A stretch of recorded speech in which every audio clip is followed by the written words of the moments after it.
Hello, everyone. This is Brian Nelson Jr. From the Leave It To Beaver fan club on Facebook. And I also run the Still to Beaver, new Leave It To Beaver fan page on Facebook, and I invite you to check that out. I also want to have a quick note here and let you know that, we don't accept quote-unquote invites to the group. And that is simply for the protection of other people that don't like to be invited to groups. So just make a note of that, and we do greatly appreciate it. We do not accept those. Today we have Janice Kent from the new Leave It To Beaver. She played Mary Ellen Rogers Cleaver, the wife of Wally Cleaver. Not only that, she has also played a part in the Flintstones movie, which we talked to Cindy Bagel a couple of weeks ago and talked a little bit about that. She did some writing in there. She also teaches acting, among other things. Today we also have Nick Bailey from Fancounters.com. How are you doing, Nick? I'm doing great. How are you? I'm doing well. Thanks for having me aboard for this interview. Oh, absolutely. And let's get it started. How are you? I'm sorry I just missed your call. Oh, not a problem. I just was in progress of sending you a message because I was going straight to voicemail. No, here I am. First, let's the holidays are here. Are there any holiday traditions that you have? Oh gosh, you know what? It's really interesting. I did, but things have changed a lot in the last couple of years. I have a daughter, which will kind of factor into a question you actually might want to know about directing, because she was born just right after Leave It To Beaver ended. And I really had a choice to make at that point, because at that point, really, there were so few women directors, really many more now. But, it's a hard-won position to be in even now. And then it was really tough. And I thought, well, there just wasn't enough of me to go around to be a mom for real this time. To get to your question about the holidays, now that she's grown, and she is actually, are you ready, a circus performer, a contortionist. Wow! And wow! Yeah, it's quite crazy.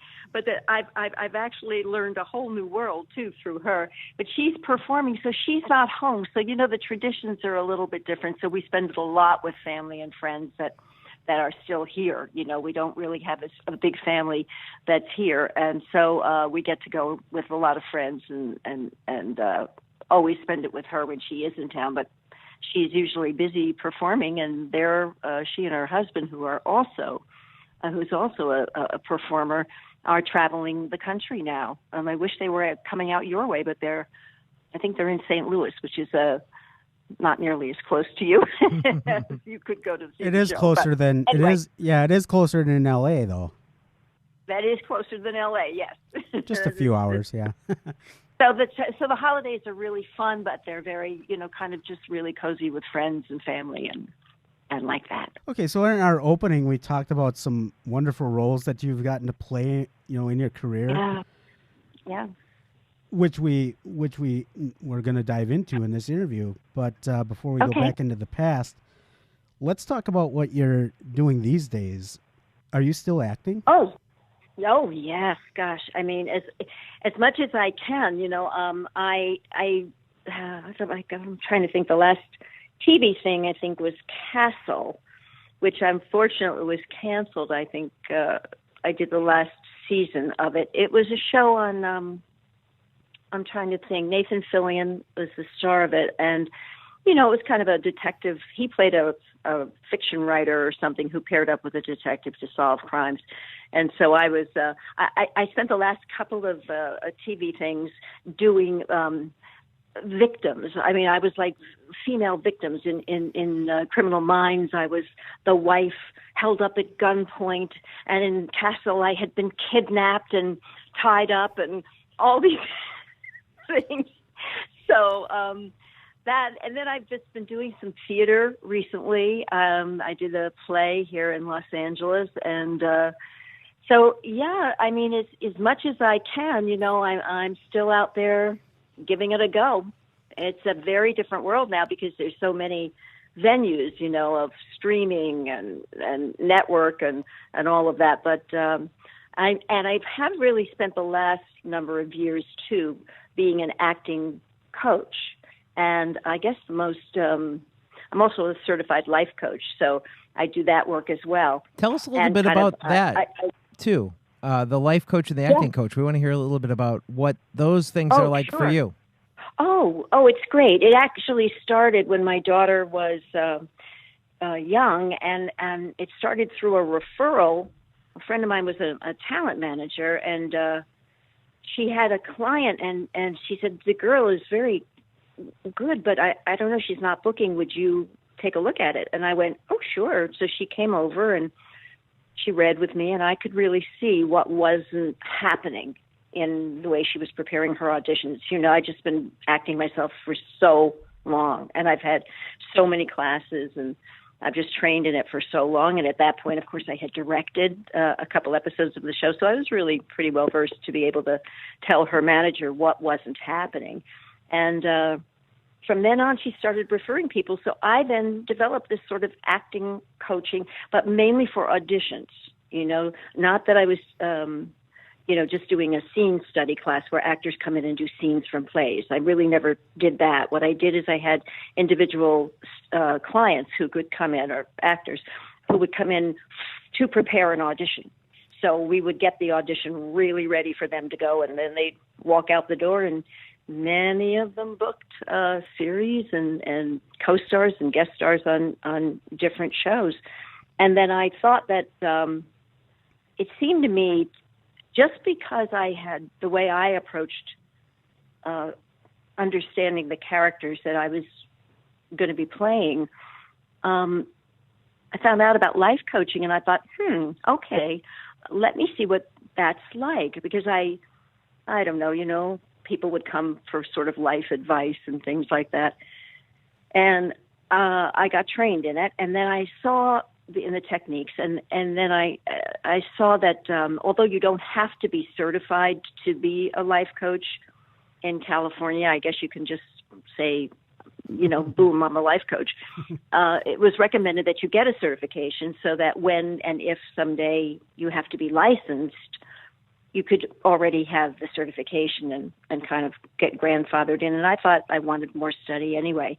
And what I did is I actually sort of coach people just pure life coaching, but I also have developed a technique to apply some of the life coaching techniques to acting. And because, of course, as an actor, you're portraying a person in life, whose life you're trying to portray. Right. So it made great sense to take that and apply it. So I'm in the process of, developing an online course to put out to everybody, and sort of put some of those ideas in play. Because for me, there's so many wonderful acting classes online, and I've done a lot of Skype coaching as well. But I think I haven't quite seen this idea of these life coaching techniques applied to preparing a role. So I'm working on it. So did you say you are certified now? You did take the classes to become? Yes, oh, that's awesome. Mm-hmm. Very cool. Yeah, I did.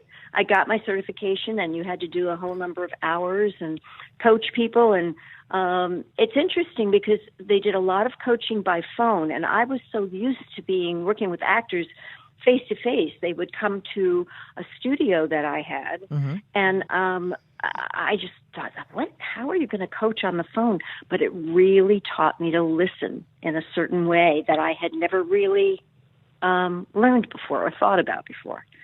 And it really was quite effective. So, yeah, we ran into an interview you did with your husband, I think it was 2018 or so, and you mentioned that you have always had a passion for acting. My gosh. Yeah, what prompted you to start acting, and was there any particular role? I got to say, I was just a kid that loved it from the out of the gate. I was like, 5 years old or something, and did the school play every year. And that was the highlight for me of the entire year, was like, oh my goodness, here comes the school play. So, once a year. And so that went on all the way through high school. And I have to tell you, I did have a crazy experience in high school that I think really was partly what was some of the launching. It was a play that I did. I think I might have been 16 or so. And it was a silly little like melodrama play, like, where the hero, the villain is twirling his mustache and I'll get you, yet you, curse you, like that kind of thing. And I played the ugly sister. I had a big, huge false nose, and I really had like ugly makeup on and whatever. But I don't remember what it is that I said, but I do know that it was a comedy. It was very silly, and the audience just laughed when I spoke. I opened my mouth, and the audience was just falling over themselves in laughter, and I was hooked. I was like, this is amazing, because it was just an amazing feeling that I could generate that. And I think that, not that it wasn't there before, it was there before, but it really cemented it. And then I did go to college for acting. I went to Emerson College in Boston, and there was a acting professor there who was a pretty strict, tough guy, and he came to me at one point. We had a talk and about what I was going to do, what was my future about all this, and he said a really profound thing to me, which was that I'm teaching a lot of people here, and I'm going to tell you there are very few that I actually think can really do this and make a life at it, and I think you were one of them. And I thought, whoa, wow. That was big stuff. That's really cool. Yeah. He was a toughie. So that's kind of really what started it. And then I went to New York. Oh, cool. And started doing television commercials. And at one time, I had 11 national television commercials running on the air. Wow. It was amazing. When was your first commercial? It was for Lysol. It was for cool. Lysol, and I played a housewife, and I was mopping the floor. And when I got cast, I think it was my first audition, and I got cast, and I had no idea what to do. Oh no! I was so scared. I got to the set and thought, oh my gosh! I didn't even know what a set was, because I had come from college and plays and had no training for film or television, and really, back then, they didn't do that in college. They really just didn't even have those courses available. So I got on the set and thought, okay, just look around and try not to look like you don't know what you're doing. Right. That's pretty much how Christopher Lloyd got started. He was, a theater actor, and, then he moved to TV and then to movies. Right. That was sort of the segue that it used to be. And then and back then too, if you were a TV actor, you were a TV actor. If you were a movie actor, you were a movie actor. It's not like now where everything is all together. Right. You can be everything. I did want to say, and to go back, just because I'm very proud of this, in coaching, one of the person that probably you would know the best in terms of my acting coaching was that I was the on-set coach for Cyndi Lauper. Wow. Oh, wow. That's really cool. Yeah. It was a big thing to be asked by the studio to come and help her. She was doing a show called Bones, which ran for a long time on Fox, I think.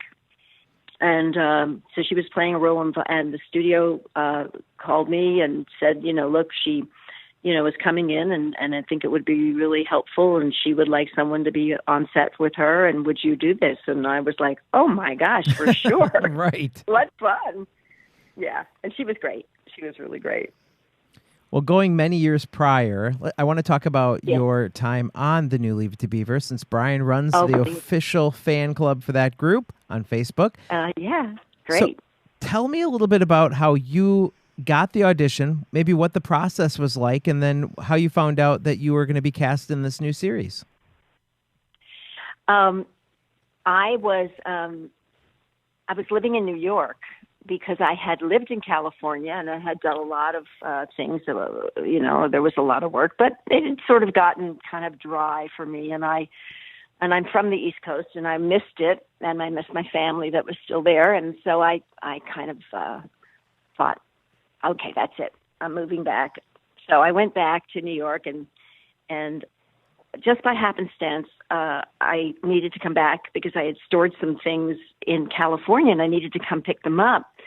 So I came back and went to see the agents that were still representing me. And when I walked in, just to say hello and show my face, and, you know, I'm going to be in New York, but whatever. They said, well, have you gone in to Universal on the new Leave It To Beaver? And I went, what? Oh, it was still the Beaver. I'm sorry, it was for the movie. Mm-hmm. And have you gone in? And I said, well, no, you're my agents. You should know. I didn't know. And they said, well, okay. I think it was a Thursday. And they said, go in and meet the casting director. And then if she likes you, you know, we'll take it from there. I did. I met her. And that afternoon, she said, okay, go on in. And I was auditioning for Brian Levant and Nick Abdo, who were the original producers on the show. And they had given me a scene to do. And, of course, Tony was not there. Nobody was there from the cast. It was just someone reading with me. And and now I had a ticket, actually, to go back to New York the next day, which was a Friday. So my ticket was, I was booked to leave at whatever time, early in the afternoon or something. And I auditioned on a Thursday, and I left. And I don't think I even made it back to the place I was staying, which was maybe 10 minutes away and from Universal. And I got a phone call when I got there, and they said, you've got the part. Wow. And nothing had ever been this easy ever, I don't think. I don't know how I got so lucky, and I don't think, somehow the stars aligned. And I was like, wow. And they said, yes, and you start work on Monday. So needless to say, there went the ticket to New York, and there went going back to New York. I never went back and lived there. Nothing like waiting till the very last minute to cast that part. Holy cow. Exactly. And I think what it was, as Brian told me a long while after that, he said, we had really seen a lot of people. And I said, oh, I'm so glad that I didn't know that. Because I would have probably been, so nervous. But I think sometimes in casting, when they start in the very beginning, and if it's a fairly long process or they have a while, they do get a chance to see so many people. And, I think it's a little different than it was then now than it was then, because now everything is online. You can send in a self-taped audition. It's just, I don't know that they see as many people as they did then, but he did say we saw lots and lots of people, and you came in and you just were her. And I was like, wow, and I could see as time went on, and I became really part of that family, I understood why. It made sense, because Barbara Billingsley and I became terrific friends, wonderful friends. And she once said to me, oh, I could see that you would play his wife, and I can see that you would be my daughter-in-law. It was such a compliment, and it felt right. It really did feel right. So lucky me. Well, and and I don't know if you knew or not, if you were the last person they saw. You were definitely one of the last people, but probably, yeah. That's exactly like Jerry when he got the part as a kid. He was the last person they saw, and wow, because he wanted to go to a Boy Scout meeting instead, he was kind of fidgety, and he didn't seem like he wanted to be there, and the producer said, "What's wrong?" And he said, I got to get to my Cub Scout meeting. So they just let him go. He didn't do any audition or anything, and he got the part. because he just was that kid, and he was, boy, he certainly was. But I see that, yeah. That's so interesting. I didn't know that. That's great. Oh, I know. Yeah. So now on the new show, all of the cast members, all of the adult cast members were, they were part of the cast in the original show. What was it like? Yeah. What was it like to be the only one that played, you were an outsider and you had to kind of like jump in and be this person that was a character in the old show. How was it like to, going, kind of a part two question. What was it like to play Mary Ellen?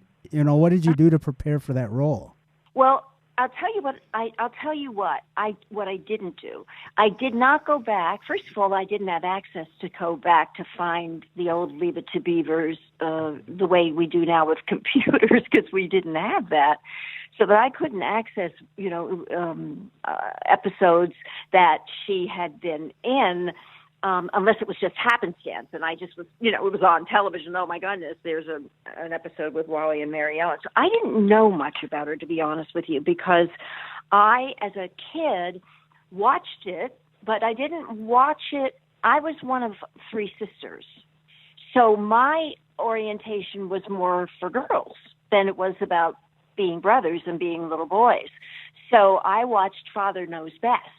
I kind of watched that show, and I was more there and a little bit more like that than Leave It To Beaver, although you couldn't not watch Leave It To Beaver because it was so famous and so big and so popular. So I knew it, but I just didn't know very much about that character, except, that they were kind of boyfriend, girlfriend. So when I went in to meet with everybody in the very beginning, because I had done a lot of other work as an actor all my life prior to that, I really went in to it kind of just like, this is a job. This is just another job. This is my job. And I went in and I met Tony, and I said, well, hi, I'm your wife. And he said, well, hi, And so I think maybe because I came in kind of very, I was excited to meet them, don't get me wrong. I mean, it was quite famous.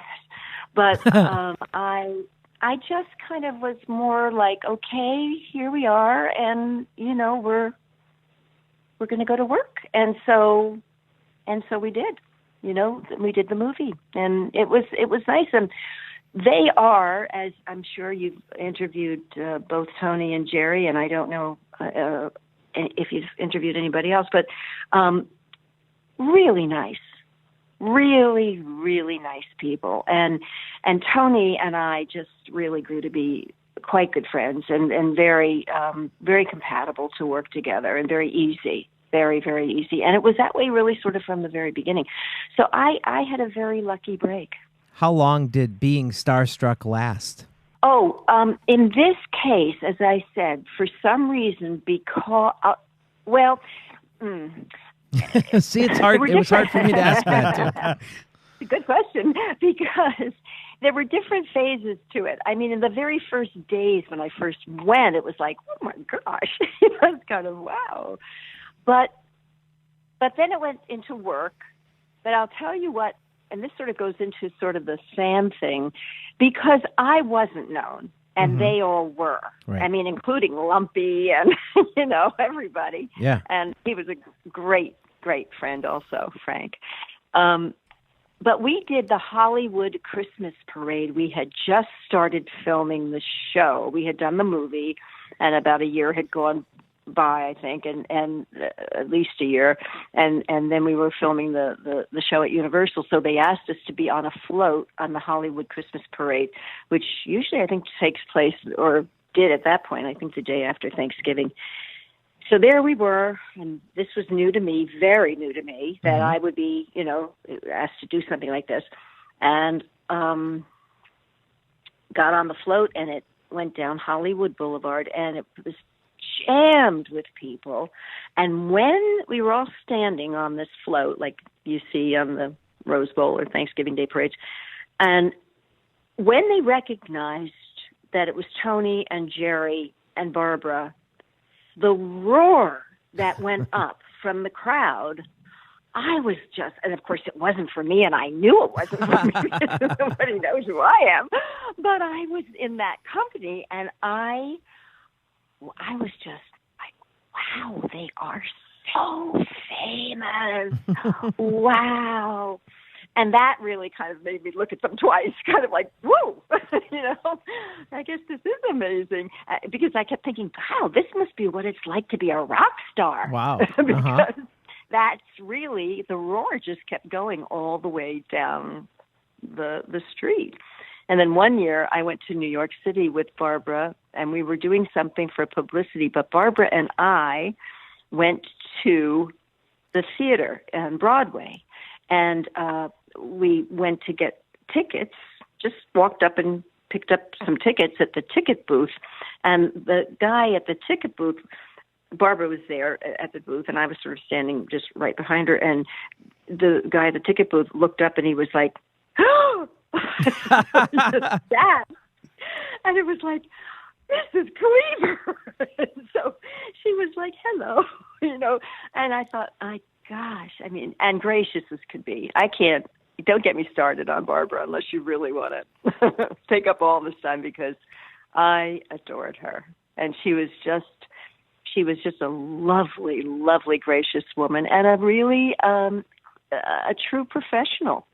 She just worked really hard, and I would come back from lunch. We always had lunch together, she and I'd come back from lunch, and we'd go back on the sound stage, and there she would be in her pearls and her little dress and her high heels, and she'd be picking her way through the cables that led to the cameras and all the stuff, that, equipment that's on the set. And she'd be, kind of walking her way, and I'd kind of walk behind her and go, wow. I mean, this was a lady who could, certainly not have come back, but she loved doing the show, the new show. She loved it. You did mention before that you had not seen much of the old Mary Ellen Rogers, but in one episode called Yesterday's Gone, you and Wally go to your high school reunion. So right. In that episode, we see the original Mary Ellen Rogers. So what was it like for you two? What did you guys chat about before the cameras were rolling? And just tell us about that moment. I think I remember meeting her very briefly and kind of saying, hi, I guess I'm new or something. And, how is that for you? And she said, really, no, I'm fine. She had retired from acting, and she said, no, it's real fun to be here, but, it's not my life anymore. And okay. I think she lived in Texas or somewhere, and she was just very gracious and nice, and we just chatted very briefly, and really that's all I remember. I don't remember, what was Cheryl Holdridge? She was she had been a former Mouseketeer, and she had been on the old Leave It To Beaver show as one of his girlfriends, and in one of the episodes I remember that she came back when we were planning a high school reunion. Maybe it was that same episode. It might have been. And she comes to our house and kind of makes eyes at Wally and kind of starts up with him. And we have a cute little scene where I'm like, get your hands off him. A lot of cute things happening there with the interactions between even the lesser known characters. That's kind of cool. It was. I mean, we had some very famous now. Giovanni Ribisi became a big movie and TV star, and he played our daughter Kalina Kiff's boyfriend, Duffy, and he was on many, many episodes. And, of course, Shannon Doherty and Christina Applegate. I mean, you guys, I think, know better than I do. So. Well, it's funny. It's funny you mentioned those two, because when I saw her name, Shannon Doherty looks nothing like Shannon Doherty. I mean, she's a little kid at that point. Yeah. Christina Applegate, same thing. Like one of them, the one episode, I believe it was Freddie was sent to military school, and they're saying goodbye in the rain. Right. That that she was hard to find because like same thing with Pamela Beard. The her name wasn't mentioned, but she was given a name in the credits. So it was like, it's you had to really know. You had to really know who they were, and when when the kids, they're hard to pick them out. You know. Oh yeah, definitely. And the other episode she was in where Freddie needed a date for the dance, there were two that could have been her, and it was like, again, their names weren't mentioned, but they were given credit and they had a name. So it was like, okay, is it this one? There's two blonde girls here. Which one is it? So yeah. Yeah, exactly. I have to go back and look myself if I can get a hold of all of this, which I'm guessing I'm going to get a chance because of Scott. Wonderful Scott. Yeah, he's phenomenal with that. I'm glad he's doing that. That's really cool. I know you said you didn't, when you were growing up, you kind of saw the show, but you followed Fathers Know Best a little bit more than Leave It to Beaver. But is there any particular episode that stands out to you? Oh, Leave It to Beaver. The one I remember was Jerry on the billboard in the cup. Yep, in the cup. The soup bowl. It's a soup bowl. Everyone says it's a teacup, but it's a soup bowl. Oh, it's a soup bowl. That's right. Somehow I'm thinking it was a coffee cup or something. I couldn't remember. And then also Wally and his nose with the thing to keep his nose. Oh, yes. To make his nose flatter. When I was a kid, I always thought it was because he broke his nose. Oh, it was like his way of changing his nose or something. No, I mean, and he was very, he was a teen heartthrob for sure. But for me, for some reason, I was much more focused on the other show. And I think it really helped me because when I actually got to meet them, I met them more as people. Also, so many years had gone by, you know what I mean? So I met them, and they were sort of like, wow, we're back. It was like, so, for them they were very, very humble and down to earth and not with any kind of star stuff around them. None of them. So that because of that, it was so welcoming. It's interesting, Wally, he's like, the star, he's popular with the girls, and Tony Dow, speaking with him a few weeks ago, he's a pretty modest guy, kind of laid back and very modest. And it's kind of cool to see that because Jerry's a more outgoing type person, but in their characters, it's a complete switch. Yeah.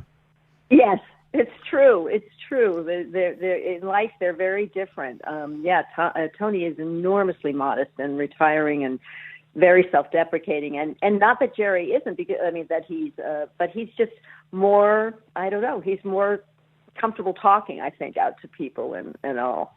But I've seen Tony and I did a play together. It was Love Letters, and we did it, I don't know, maybe in the 90s. I'm forgetting exactly when, but we did it out here. And I would see them, he and Lauren, socially. I haven't in a little while, but we do keep in touch. Very, very fond of each other. I mean, I've got a thing to put out to you guys because I think we should start a petition to bring it back. Oh, yes. I couldn't agree with you more. I'm right there with you. Well, I know that it is, that would be up to Brian Levant, and I haven't spoken to Brian in a while. We've kept in touch often, too, but it's been, time and the tides, and it's been a while. But I know there's a whole corporate thing with Universal. It's one of those things where some television series just kind of got caught in the crossfires or something, just corporate, all the business part of it. And I think the new Leave It to Beaver is unfortunately one of those casualties. Although I thought, well, someone said to me, why don't you do hashtag bring back NLI? Bring back the show. Yeah, I actually, that's the reason why I created that page. And I created it over a decade ago. And, and the problem with the show is, it isn't the quality. I mean, I love that show. It's funny because I started watching that show. We didn't have the Disney Channel, so I wasn't able to see the original Right. Still the Beavers, but I was able to see them later on. But the funny thing is I started watching Leave It to Beaver one day. Just I wasn't feeling good. I was at a babysitter's house that day, and I ended up having to like lay down and watch TV, and it just happened to be Leave It to Beaver was on, and I liked it, and it was early. There was like 2 on in a row, so then I picked the channel. I made a note what the channel was, and I just continued watching it, and I loved it ever since. And then I all of a sudden seen commercials for this new show, and at that time, Right. I mean, the first time I saw the new show was like I didn't even see the movie until it was chopped up in 4 sequences for syndication. Right. But yeah, and I didn't even see the movie till someone sold it on eBay. Exactly. And it was such a weird that you bring that up, because in a way it was a very interesting experience to be working and acting in Hollywood at Universal Studios here, and being on a soundstage and going to work, which was a dream of mine. I mean, don't get me wrong, I was floating to work, but the soundstage, I would be going to work, and the soundstage next door was, I'm trying to remember the name of the show, and I don't remember, but at the time it was a big hit on network television. And I would look over and I would sometimes see whoever it was. I'm really sorry, it's just slipping my mind what show it was. But whatever it was, I kept thinking, this is so interesting, because here I am having the same kind of basic work experience that these other actors are having, on the next soundstage. And the world really knows who they are because it's on network television. And here we are doing a show on something that at that point was so new. When they called me, I mean, this was kind of crazy, but I know I'm jumping all over the place, but we had done a movie, and we didn't think it was being picked up to series, which was what the intention was originally from CBS. And so I went off to England to study Shakespeare. And I was just for really a summer course, but I was there for about 3 months. And I, had gotten this word that, yes, it's going to be a series. And I said, where? And they said, cable. And I was like, what's cable? What is that? I don't have that. We didn't have that. And so they said, well, it's going to be partly the Disney Channel. And I went, okay. And so I came back from England, literally, I think the night before that we were to start filming the very first episode, or we were actually filming the introduction. And so we were all kind of like, okay, I guess we're going to be someplace. We don't know where, It was kind of a strange thing. But you're absolutely right. It got lost in kind of that, that shuffle, not only not being able to be seen when it was airing, but also now, kind of in, I don't know where, in the basement someplace at Universal, that they just never promoted it. And I kept thinking it might come back out at those Nick at Night, or, those channels. That's what always my hope was it, to end up on those nostalgic channels, things like that. But unfortunately, but I don't know if doing I don't know how, if anything would work, to be honest with you. Probably not. But if anybody wants to start a hashtag or a petition or something, I've been starting that petition for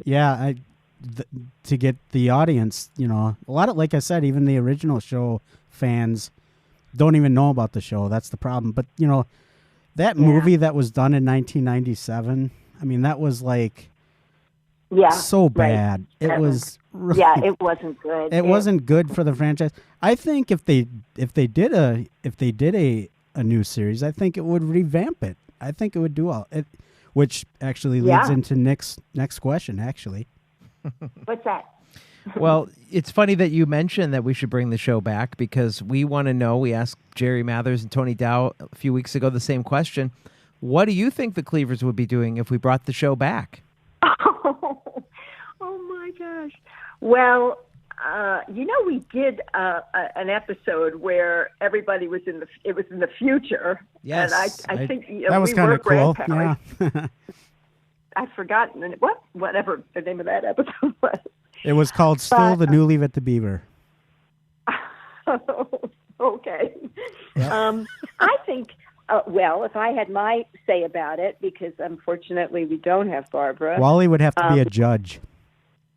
Wally would have to be a judge, and I think Mary Ellen would have gone out and now been running for some sort of town council or Mayfield mayor, or or the editor of the paper position. Yes, something like that. Something where she was really out and functioning with And I think Kelly obviously would be maybe the mom now and having kids of her own, and we'd be grandparents. And what would Beaver be doing? I'm not sure. What would he be doing? He might. He probably would be running the firm. I think he'd be running the firm, or he'd want to be retired and be golfing or something. I don't know. He probably owns the firm. But he's out golfing because, he owns the firm, but he's retired. So exactly. He's all on the golf course. Yeah, but we can't have all this glorious stuff. I mean, Beaver was a mess up his whole life. There's no way he's going to own a firm. He's got to be the one struggling and still working his way up, believing it's going to happen, and unable to retire. That's how I see him. Or maybe he's got a grandchild that does what he did as a kid, and now he's got the knowledge, and now he can say, I was a struggler when I was a boy, and he could be the ward. The one with the lessons and stuff. Right. It's true. Who was that? Was that Nick? Was that you who said he was a guy that was always messing up? That was Nick. Yeah. Because he never could get his life on track. How many times did Barbara have to coach him into, starting a new job and all this stuff? So there's no way he's successful now. So I think that would really be timely, Right. That would really be timely. Well, we are hoping to talk to Brian Levant. He's on our short list of contacts. So hopefully he'll be on a future show and we can get the real deal. Is a force unto himself. He is amazing. He really is. He came out of Happy Days, and I know you must have had this kind of conversation that, our show became, to me, a great of Leave It to Beaver and Happy Days, that feeling of the Gary Marshall kind of sensibility, and I liked that very much. I was really a big fan of Gary Marshall and all of that, all of those. As a matter of fact, I know Henry Winkler very well, where was I going with this? Oh, with Brian. Brian, what was so amazing about running it, he knew every single thing about it. He is like a mind, like a steel trap about all things.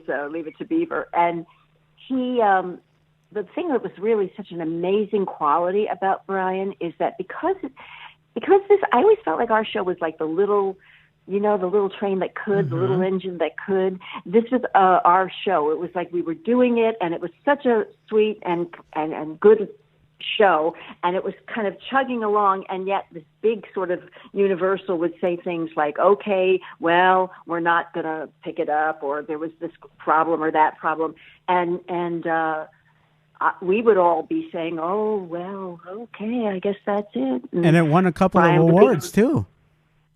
Yes, but Brian would never hear the word no. He just didn't, we'd be saying, but Brian, they're saying that it's not going to come back. And he would say, no, next year, this is what we're going to do. And I'd be like, but I've had an admiration for that man for so many years, ever since I was a little kid, because I was always a big continuity freak, even as a little kid. Like, they did this revival series, and I mean, he touched every minor detail that, a lot of other shows, they might mention it a little bit, but he was like right on point with everything. Absolutely. He was devoted to being true to it, and he just knew everything. He knew things that Tony and Jerry had never even thought of. I'd love to have a contest with him because I bet you we'd come pretty close. I bet you we'd come pretty close because he's pretty sharp. That would be great. That would be great. No, I had a great time working with him, and so I really hope I'll be happy to listen to that podcast.